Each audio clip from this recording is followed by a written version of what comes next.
In 1997, a film called Batman and Robin came out. It was not a good movie.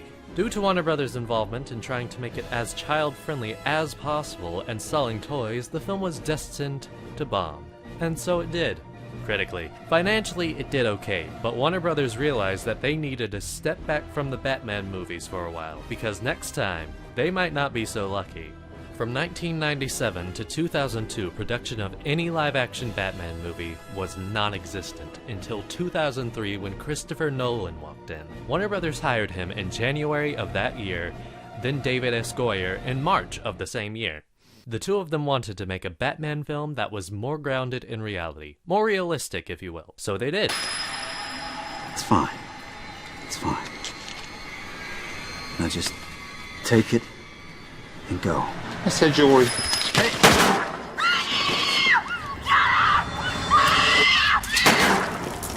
Finally, in the summer of 2005, Batman Begins came out. It was a hit with audiences and critics alike.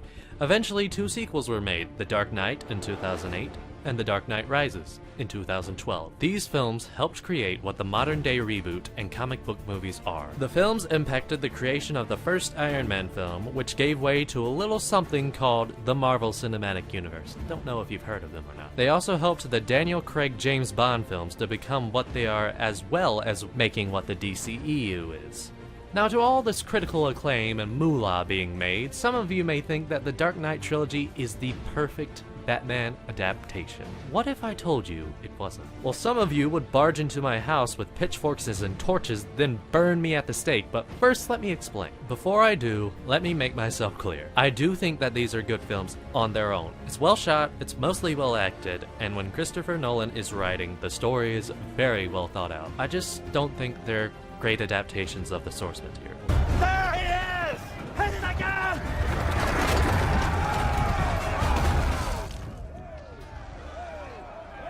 And I think that people should know that they don't represent the material as well as other adaptations of Batman. I do enjoy a good amount of Christopher Nolan's work from the work I've seen. Inception is amazing, and although I didn't like the film Interstellar, as a film, it still had a huge impact on me. I also enjoy some of David S. Goyer's work, specifically Blade 1, 2, and the first third of 3, then that film falls apart. Have I made myself clear? Okay, good. Now on to the first film.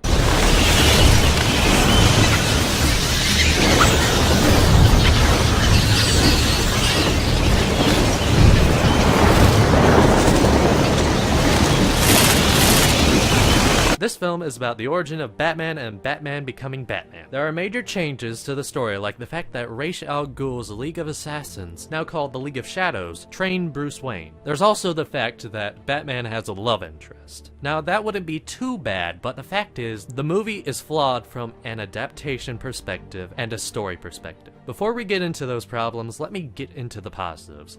Gotham looks great in the film. It feels just like the comics, and it is very satisfying. Gary Oldman as Gordon is perfect. I really like how they upgraded Lucius Fox into a more important character than his comic counterpart, who just mainly appeared. And that's it. Michael Caine as Alfred is okay. I don't mind him, and he's not a bad Alfred, but he's not as great as Jeremy Irons or Ephraim Zimbalist Jr. Hans Zimmer's score is great, the mix of practical effects, models, CGI, and stunt work is top-notch, and Cillian Murphy as Scarecrow is fantastic. But here we get into the problems. Wayne in the comics is a unique character. Usually in comics, once superheroes strip themselves of their secret identities, they don't really change their characteristics. Some of them may get a boost of confidence, like Spider-Man and She-Hulk, but that's about it. Batman, however, is different. Bruce Wayne is the mask, while Batman is his true identity. Well, first, I know I'm not psychotic. I hope your other reason's more convincing. And second, the voice kept calling me Bruce. In my mind, that's not what I call myself. What do you call yourself? Oh yeah, I suppose you would. If he's at parties, he acts like a careless, rich playboy. But once he's out of view from everyone else, his true colors show. It's creative and it adds a lot of complexity to the character, but the Bruce Wayne in this film is not that. Christian Bale's Batman and his Bruce Wayne have barely any difference between them. Christian Bale acts like Bruce Wayne all of the time, no matter if he's in costume, at parties, or all alone. He's very carefree when he's supposed to have his true self showing, like when he's around people he trusts with his identity, like Alfred and Lucius. Comic Batman is actually the opposite. He's distant from people that he trusts, like Alfred and Superman. She's holding on line 1, sir. Master Bruce? Alfred, I can't. Not now. What shall I say, sir? I don't know. I just don't know! The best way I can show you is this. Look at Ra's al Ghul dropping in on Bruce's birthday party and how he acts around Ra's, and then how he acts around the guest. I warned you about compassion, Bruce. Your quarrel is with me. You let these people go. You are welcome to explain the situation to them. Everyone, I want to thank you all for coming here tonight and drinking all of my booze. No, really. There's a thing about being a Wayne that you're never short of a few freeloaders. Now look at this scene from Batman v Superman, where Bruce Wayne is at Lex's party. May I help you, Mr. Wayne? I just thought the bathroom was down here. I must have... That last martini was too many, I think. Men's room's upstairs. Great. I'm okay. I like those shoes. I can't stay down here, Alfred. See how Bruce Wayne mode turns off for Ben Affleck's Batman, and not Christian Bale's. There's even more evidence with the things that he is taught by Liam Neeson's character, Ducard. A vigilante is just a man lost in a scramble for his own gratification. He can be destroyed or locked up. But if you make yourself more than just a man, if you devote yourself to an ideal, and if they can't stop you, then you become something else entirely. Which is? Legend, Mr. Wayne. Theatricality and deception are powerful agents. You must become more than just a man in the mind of your opponent. This just shows that in this film, Bruce Wayne adopts the Batman persona. Don't believe me? Well, you took my advice about theatricality a bit literally. Batman is supposed to be who he is, not a legend he tries to make. Not a form of theatrics, he chooses to don the cape and cowl to help people, not to be a symbol or a legend or a parlor trick. Making him adopt the persona lessens the character, which is a problem with a good amount of characters in this film. But don't worry, we do constantly get lines that contradict that Batman is the mask. But it's not who you are underneath. It's what you do that defines you. But that's the entire point of Batman. What he is underneath does define him. Who he is Batman. What he does comes from what's underneath him. You see, this movie has a constant problem of telling you something instead of showing you. It tells you that Martha and Thomas Wayne are important, but they never show you. It tells you that Bruce Wayne is a mask, but never shows you. Why is this, though? I'll tell you why. It's because David S. Goyer has a little problem. He's the one who wrote the story and co-wrote the script. He feels like he knows better than comics. He said, quote, "She-Hulk was the extension of the male power fantasy. So it's like, if I'm going to be this geek who becomes the Hulk, then let's create a giant green porn star that the Hulk could fuck." End quote. Besides the fact that what he said was incredibly disrespectful to the characters and the creators, and besides the fact that She-Hulk and Hulk are cousins, it doesn't stop there. In the same interview, he said, quote, "How many people in the audience have heard of Martian Manhunter? How many that raised their hands have ever been laid?" End quote. It gets even worse. He can't be fucking called the Martian Manhunter because that's goofy. He can be called Manhunter. The whole deal with Martian Manhunter is he's an alien living amongst us. So he comes back to Earth and decides, unlike Superman, who already exists in the world now, that he's just going to be a homicide detective. So instead of using superpowers and mind reading, he could figure out if the president's lying. He just decides to disguise himself as a human homicide detective. Dare to dream, man.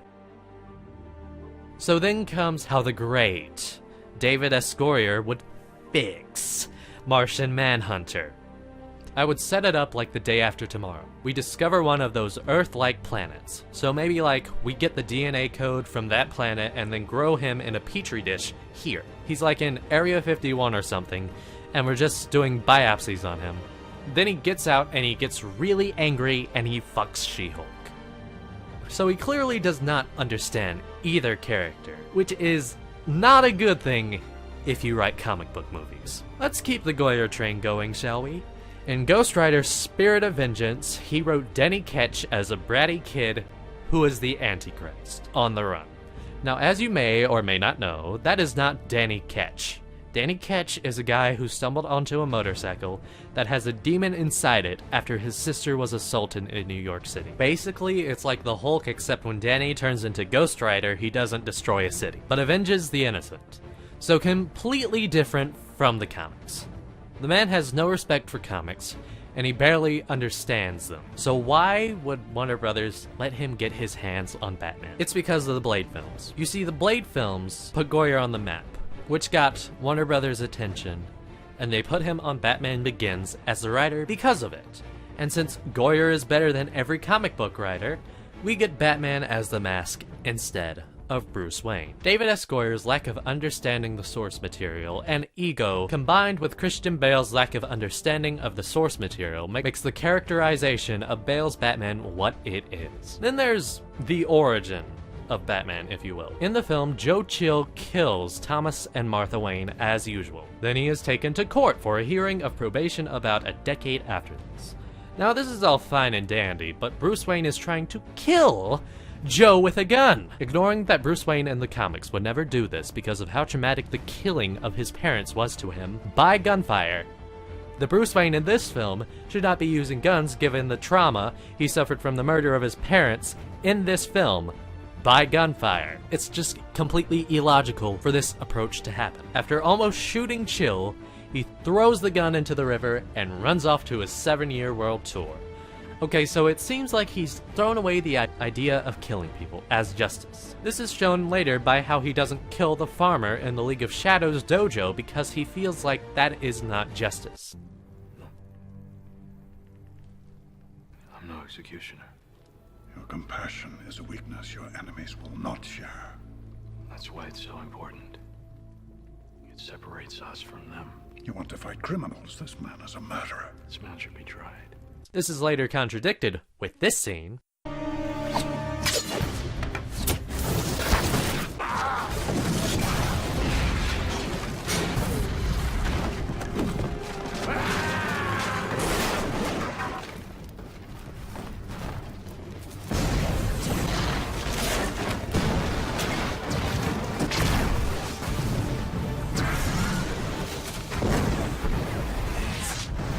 And this scene. I won't kill you.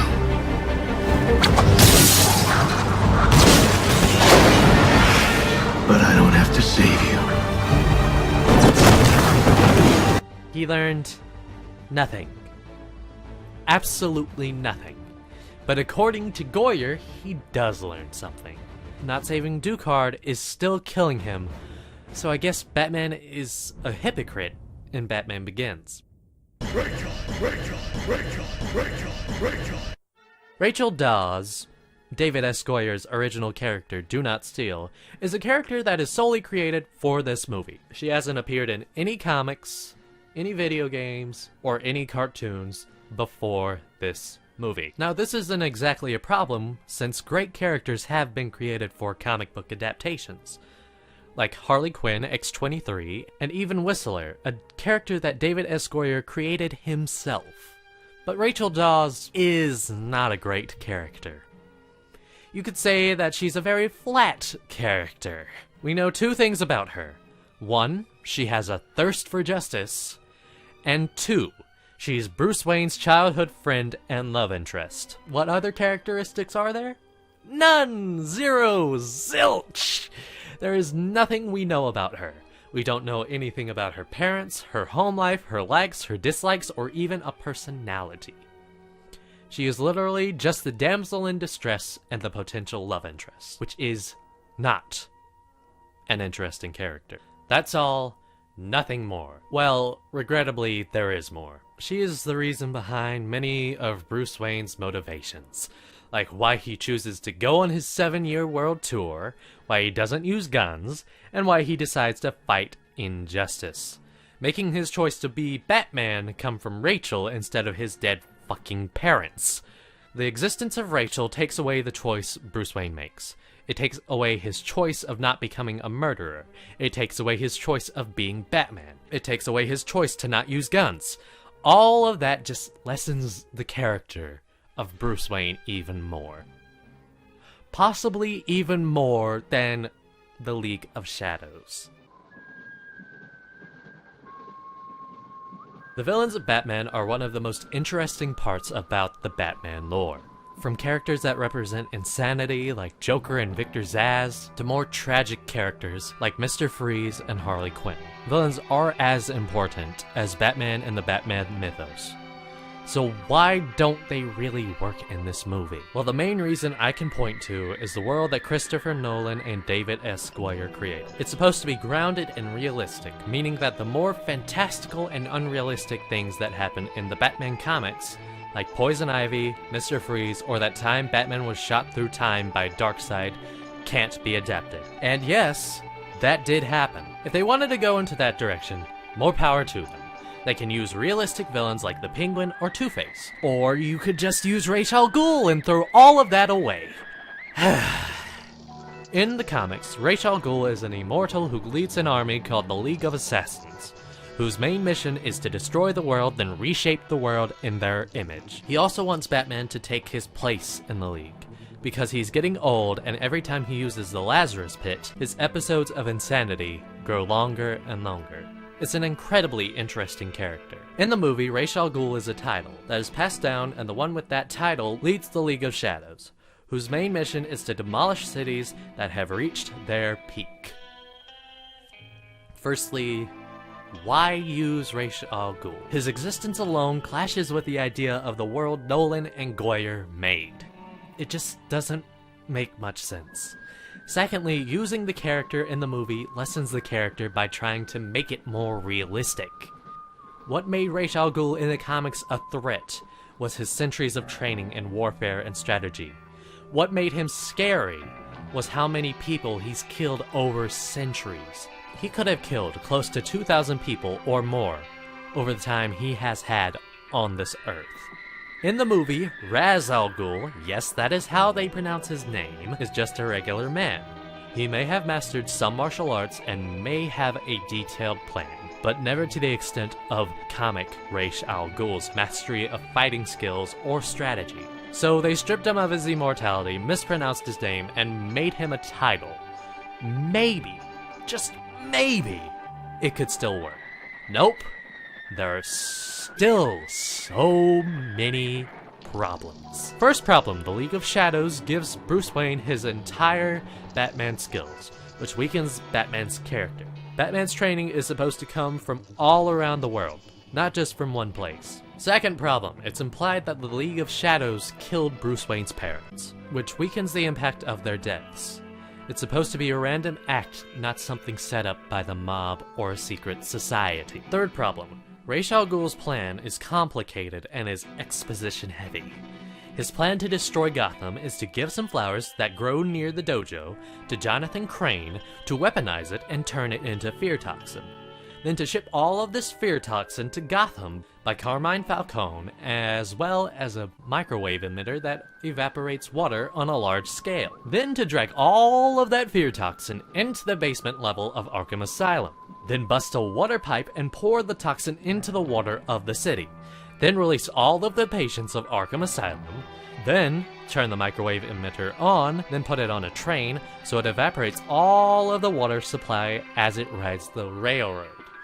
Then when it reaches the Wayne building, it will evaporate all of Gotham's water supply because of Thomas Wayne redirected all of Gotham's water supply to the Wayne building before the events of this film. That's a lot of exposition. That's just dumped on you, and it can be pretty hard to follow. It tries to be complicated to seem smart, but it just comes across confusing. There are ways to make a plan that's easy to follow, but still somewhat complicated. Take Die Hard as an example. The villains enter the tower, and we have no idea what they are doing. Then they take out the security of the building. Okay, interesting. So what do they do next? They enter the Christmas party and take everyone hostage except John McClane, who escapes. They act like they are terrorists who want to further their own agendas, but in actuality, they are performing a heist and will leave the country to spend their millions. Besides Ra's al Ghul, I don't have a huge problem with the other villains. Scarecrow is well represented, and Cillian Murphy, as I said, is fantastic as him. The only thing I have to say about him is that I would rather have him make the fear toxin himself instead of being given the materials by Ra's al Ghul. Carmine Falcone is fine. He's just your typical mobster. Victor Zsasz is pretty good, except that he's a mob enforcer instead of an insane serial killer. But I'll give it a pass since it's pretty much a cameo. The rest I can say about this film is that the comedy that David S. Goyer tried to put in it isn't funny. It just comes across as awkward. Flash, I have kids to feed. Well, you don't like falafel? Harassment! I see harassment! Well, maybe you'd like to see some excessive force. Bad man with the gun. Nice coat. Thanks.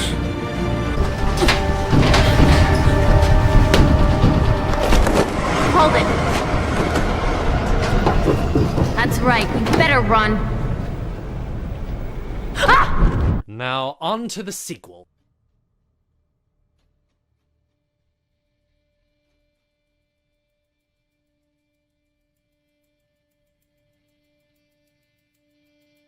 The Dark Knight came out in 2008. David S. Goyer was kicked off from writing the script and was relegated to co-writing the story with Christopher Nolan. Christopher Nolan brought in his brother Jonathan Nolan to co-write the script. I think this already majorly improves on the previous film. Giving Christopher Nolan more control over the project was a smart move. He could keep David S. Goyer on track and implement more of his own ideas into the story, and will be spared from David S. Goyer writing some really awful dialogue. Win-win. Still, this film has some problems. Not as many as the first, but still problems. Before we dive into the problems, let's give some positives. The villains are a major improvement from the last film. The use of Joker and Two-Face were great decisions since they can be brought into this more grounded and realistic world without changing much about how they operate or who they are. Aaron Eckhart, as Harvey Dent, is spectacular casting. He clearly understood who the character was supposed to be. A DA who is one of the good guys, but when tragedy strikes, he becomes Two-Face. He is driven by chance because it's the only thing that's fair in this world. I also love how they hinted at how Harvey is mentally unstable with his interrogation of the man who almost shoots the mayor. You wanna play games?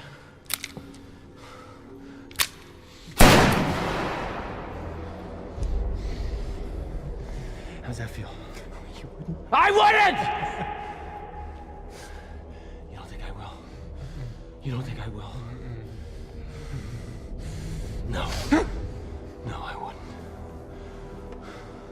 That's why I'm not gonna leave it up to me. Heads, you gotta keep your head. Tails, not so lucky. Now we can't keep going without addressing the elephant in the room. Heath Ledger's performance as Joker, which is simply put, astonishing. He did his research on the character.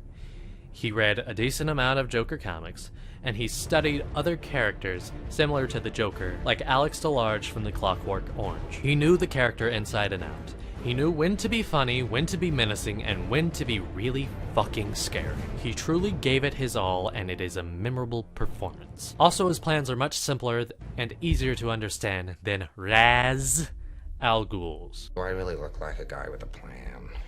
Well, whatever they are. Gary Oldman is still perfect as Gordon. Speaking of Gordon, I love Gordon's dynamic with Dent. At first, he does believe that Harvey Dent is a good DA, but he's still not willing to let him in the loop of things, like going after mob banks and letting him meet Batman. Eventually, Harvey proves himself to Gordon, and Gordon lets him inside the loop of things. Gordon begins to trust Dent and vice versa. When Rachel dies, it pushes Harvey over the edge, and it drives him just a little insane. He blames Gordon for her death since it seemed like he let her die. Gordon feels bad about all of this because he couldn't save Rachel. He doesn't want to see Harvey like this. And they were just becoming friends. Plus Gordon's... I need 5 minutes alone. No! There's no time! We have clear shots! Dent is in there with them! We have to save Dent! I have to save Dent! Is a really, really nice touch. Then Dent kidnaps his family and holds them at gunpoint in front of him, and it's heartbreaking. Gordon trusted this man with his life, and then he does this. He feels responsible about him doing this. Okay, enough gushing about how fucking good Gordon and Dent are in this movie. Alfred's still okay in this film, and Lucius is still great. Rachel's a better character in this film. She's better performed, better written, still a plot device. Oh. Okay, not everything about her has been improved, but still a step up from her blandness from the first one. The use of Batman's, I guess, detective vision machine is really smart in this movie. It shows how far Batman can and will go to stop injustice, and how that can be a problem and push people away from him. It's like Batman's plan to end the Justice League if they ever turn evil, but it makes it realistic and still keeps the spirit of that. But enough praising this movie, let's get into the problems. Bruce Wayne still carries his problems over from the last film, and believe it or not, it gets worse. Notice how I didn't talk about the infamous voice in my analysis of the first movie. Well, it isn't really a problem in the first film. It's still not necessarily a good decision, but it's still fine. But in this film... What were you trying to prove? That deep down, everyone's as ugly as you. You're alone. Yeah, it sounds like he decided to eat a car, and all the metal got stuck in his throat. It makes him sound like a chain-smoking child who hit puberty on the day he got a really bad case of choking to death. He sounds like he started drowning in a room filled with nails. We all know how bad it is, so let's just not linger on it. Batman's fighting choreography, at least in my opinion, has gotten worse from the last film. Sure, the last film's fighting wasn't exactly great, but knew how to get around it with some smart editing and keeping more of a stealth approach. This film decided to have more fight scenes, and with that, more problems. He can't exactly move with that suit, even if they fix the non-existent ability to move the neck problem that plagued the Batman films since Batman '89. The stealth sequences do get better, with the cool putty-timed explosive gun and some smart takedowns with a small reference to The Dark Knight Returns thrown in there. Nice. Somehow, Bruce Wayne got even more obsessed in this movie. He's constantly stalking her, ruining dates of hers, ruining more dates of hers, trying to stop Rachel and Harvey being together because he's a selfish dick. This is a shame because Rachel gets a boost in likability from the last film, and she's being tormented by her douchebag ex-boyfriend who can't stop obsessing over her. Moving on. Batman is very picky with his inspiration. This may seem weird, but hear me out. Remember the hockey pad guys? Yeah, they were inspired by you, Batman. They were so inspired by you, Batman, that they tracked down a drug deal between a mobster and the fucking Scarecrow. You know, that guy that was a major part in almost destroying Gotham, aka your city in the first film? Sure, they used guns with the possible intent of killing people, which is something that apparently you don't have a problem with doing yourself. But no! If someone else tries to kill someone, you damage their $350 rifle and kick their ass. Instead of doing that, you could maybe, I don't know, tell them not to use guns? And maybe they aren't exactly the best at fighting criminals, especially dangerous ones like Scarecrow. But the first time you fought Scarecrow, you got sprayed with fear toxin, set on fire. Then you jumped out of a 7-story building onto a car. Then you freaked out over said fear gas and you woke up at 3 o'clock in the afternoon. That guy who got sprayed by fear gas looks like he's taking a whole hell of a lot better than you were. See the problem? He can't be picky with inspiration when that's his whole mission in this universe. He inspired these people to actually help people. Isn't that a good thing? Well, besides one of them getting murdered, but that is not the point. Another problem with this film is Batman's willingness to give up after only 1 year. If he wanted to be Batman so badly, why would he give up so soon?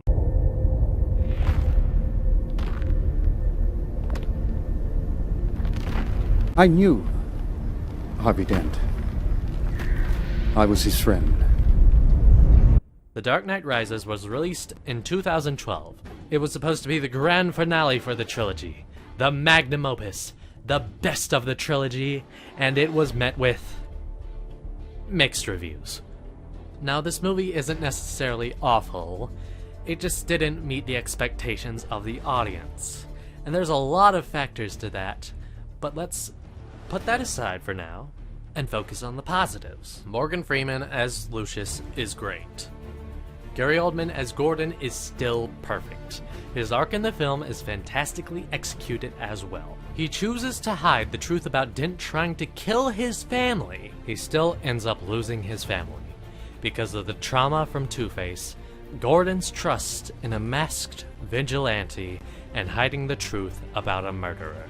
Even through all of that, he still hides it, and he must face the consequences. The Dent Act wiped out organized crime, but created harsher punishments for criminals, stopped gender separation in prisons, and denies parole to all criminals, which is not humane for any justice system to do. Then, when all of it comes crashing down around him, and the city he's tried to protect for over a decade turns against him, he still fights for them. That's great, complex storytelling right there. Bane's plan, pardon, sorry for the inconvenience. Talia's plan is easy to follow and is complex with twists and turns. I'm not going to go into the details here because it's a very, very long plan. But it's surprisingly well thought and it makes sense. It's a far cry from the first movie's plan where everything is trying to be complex and interesting, but just ends up confusing the audience. Cillian Murphy's still great as the Scarecrow, but lacks screen time, which is kind of disappointing. Selina Kyle is completely accurate to the comics besides the costume, but I'll let it slide. Goyer and Nolan's OC John Blake is kind of a cool character, but it's probably because of Jordan Gordon-Levitt plays him. He has a troubled past, but still remains positive and helps the home he grew up in. He has a complete story arc, unlike Goyer's other OC. At first, he's a cop that tries his best not to use guns, but then he finally uses it, which kills a man. Disgusted and horrified, he throws the gun away and then he quits the police force after the Gotham takeover is fixed.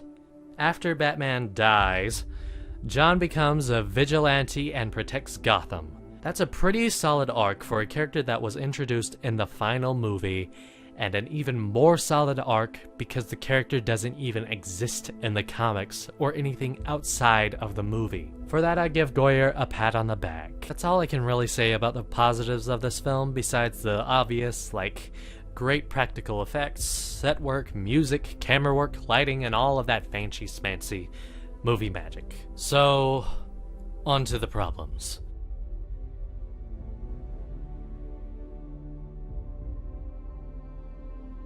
Okay, I will give them a small amount of leeway with this. They were going to try to have the last movie in the trilogy be about Heath Ledger's Joker, but sadly Heath Ledger died before the film could be made. No one expected it, so they decided to use a different villain for this film. Who could they use? They could maybe use Two-Face in this film. Nope, they introduced him and then killed him in the last film. Oh, they could have just reshot the ending of The Dark Knight so Two-Face would live before it came out, since Heath Ledger died on January 2nd, 2008, and the film was first shown to the public on July 14th, 2008. It would have taken at the most 2 days to film the new ending, then maybe a few hours to actually put it into the movie. But I digress. Okay, how about Victor Zsasz? Well, he's only had about 5 minutes of screen time and little character development, so I guess you can't do that. What about the Riddler, or Black Mask, or maybe even bring Amanda Waller and the Suicide Squad to have Batman be opposed against a government-enacted team that keeps the peace. Or we could just use the League of Shadows and make the audience suffer from thematic whiplash. The thing is, it just doesn't work as an idea. Batman Begins was about Bruce being trained by the League of Shadows, and then they come back to bite him in the ass. He stops their plan to destroy Gotham and kills their leader. That was the nail in the coffin. His story arc with the League of Shadows was over. It was time to move on to other things like facing an insane terrorist and seeing how people can be affected by the actions of one madman instead of a shadow organization. It worked thematically because in the first movie, the city was saved by the actions of one man, and in the second movie, the city could have been destroyed by the actions of one man. It doesn't work thematically to have Bruce's past come back to haunt him when he already dealt with that past. Anyways, let's go to the villains of the movie. Changing Bane is probably one of the worst decisions that were made about this entire trilogy. Sure, they kept him practically being raised in a prison, but they took away what made him special. He's a man that trained himself to physical perfection as well as intellectual perfection. Why did he do this? To break the Batman.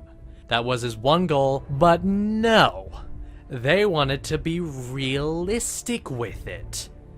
They wanted to be edgy. So they made him into a sick guy with a stupid voice who works out, and if you take off his mask, he'll die. David S. Goyer and the Nolans made him be nothing more than a pawn in a game. A game that he shouldn't even be a part of. And whose game is it? It's Talia al fucking Ghul's. Goyer and the Nolans just completely trashed this interesting character. In the source material, Talia is a conflicted character. She wants to create a better world but doesn't want to go down the same path her father goes down to reach that goal. She still wants to support her father, but supporting her father means betraying the man she loves. And supporting the man she loves betrays her father. In this movie, however, she just wants to get revenge for the death of her father that apparently she doesn't even like. She never gives a good reason why she took up the task of her father to destroy Gotham, besides revenge, because that doesn't make any sense. Changing Talia makes her come out to being a flat character. And that's a damn shame, because Talia does not deserve that. Also, why does she not reveal herself as Talia al Ghul? After Lucius puts his fingerprints on the OK to activate panel, why does she choose to suffer in Gotham while everything goes to shit? Why does she act like she's still one of the good guys? There isn't a point to it. I know why. Because they wanted a last-minute reveal that made everyone gasp in the theater. But the thing is, it doesn't work. Talia's a flat character in this movie. We didn't care when she posed as a humane charity CEO. We didn't care when she banged Bruce Wayne. So why would we care when she's revealed to be Talia? Why would we want to care when you ruined her character? It's infuriating.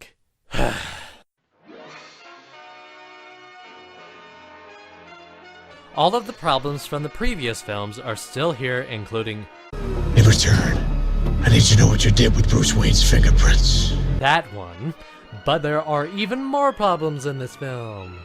Yay! Bruce tells Selina not to use guns when fighting some crooks. You gotta be kidding me. No guns, no killing. Where's the fun in that? Only to be a hypocrite when he tries to kill Bane. Then, you have my permission to die. And then not getting onto Selina for then shooting Bane.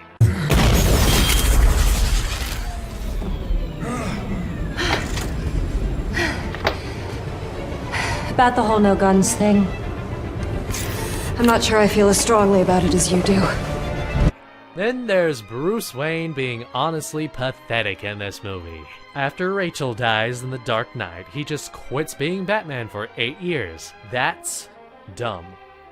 There's no other way of putting that except dumb. Batman has been through much harder things than that. And he still pursued because he didn't want something like that to happen to anyone else. It's almost like if bad things happen to him, he overcomes them and still fights crime as Batman. Even the Schumacher films got that right, with the Riddler finding out who Batman is, then destroying his Batcave, and Alfred dying throughout Batman and Robin. He still overcomes those challenges and keeps being Batman. In this film, however, whenever it gets hard, he quits. He just quits. That is not Batman. That's truly pathetic. So, in the Dark Knight trilogy, there has been a certain rule running throughout the films. Everything is realistic and grounded. Joker has no Joker toxin, Ra's al Ghul has no Lazarus Pit, Superman does not exist in this universe. In this film, we throw out all of that. To cure his physical problems, he uses magic leg braces that can allow him to kick through brick walls. I'm going to repeat that for you. Brick walls. Brick walls. Then there's the bat. The mother fucking bat. A hovercraft helicopter thing that is impossible in every single way. It just comes out of left field with how impossible this thing is. Words cannot describe how many laws of physics that this flying tank breaks. Why couldn't it just be a bat plane? That's realistic to have Batman fly in a plane. There have been unrealistic things in the past, like the Bat Swarm Summoner, the Batmobile being a tank, and having the ability to drive at incredibly fast speeds over rooftops, the Batcape gliding, the microwave emitter, the Batcycle spawning out of the Batmobile, even the magic fucking leg braces. But nobody in their right mind would ever think that this would ever be in this movie, let alone this universe. If this thing can be here, why couldn't we have Joker Venom? Why couldn't we have the Lazarus Pit? Why couldn't we have an immortal Ra's al Ghul? Why couldn't we have Bane with his venom? Apparently Bane can punch through stone in this movie, so why couldn't they just give him the toxin? It doesn't make any sense. This monstrosity breaks the rules of the world that Goyer and the Nolans have been building for years. Everything falls apart because of this thing. We could have had Killer Croc, Mr. Freeze, or even Superman, if something this unrealistic could have been in this grounded, realistic world.